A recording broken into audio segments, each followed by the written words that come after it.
परंपरागत यथार्थवाद सिद्धांत की विशेषताएं।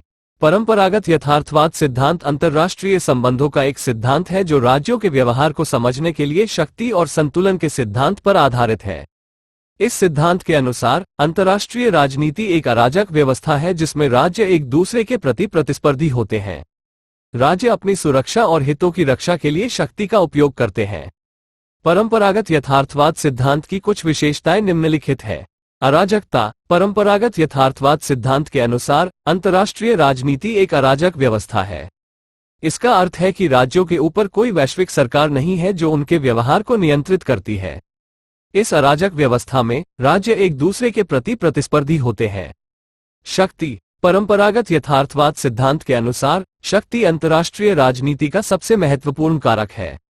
राज्य अपनी सुरक्षा और हितों की रक्षा के लिए शक्ति का उपयोग करते हैं। शक्ति को सैन्य शक्ति, आर्थिक शक्ति और राजनीतिक शक्ति के रूप में परिभाषित किया जा सकता है। संतुलन। परंपरागत यथार्थवाद सिद्धांत के अनुसार राज्य शक्ति संतुलन बनाए रखने की कोशिश करते हैं। इसका अर्थ है कि कोई भी राज्य इतनी शक्तिशाली नहीं होना चाहिए कि वो अन्य राज्यों पर हावी हो जाए।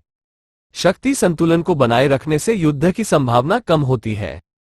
परंपरागत यथार्थवाद सिद्धांत एक प्रभावशाली सिद्धांत रहा है जो अंतर्राष्ट्रीय संबंधों की समझ को आकार देने में मददगार रहा है। हालांकि इस सिद्धांत की कुछ सीमाएं भी हैं। उदाहरण के लिए, ये सिद्धांत राज्यों के व्यवहार को अक्सर बहुत सरल बना देता है। ये सिद्धांत ये भी नहीं बताता कि राज्य अपनी शक्ति का उपयोग कैसे करते हैं।